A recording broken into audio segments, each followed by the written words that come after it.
I want to create a humidifier on my own, so I purchased this module and a piezoelectric disc.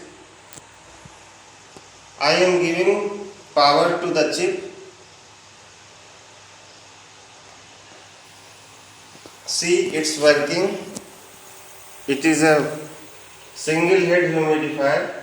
By this I can make 10 head or 20 head humidifier.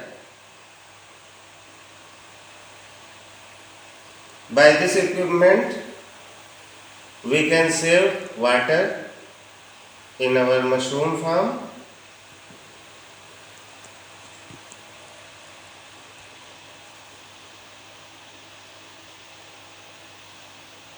I make a little hole in this box, plastic box.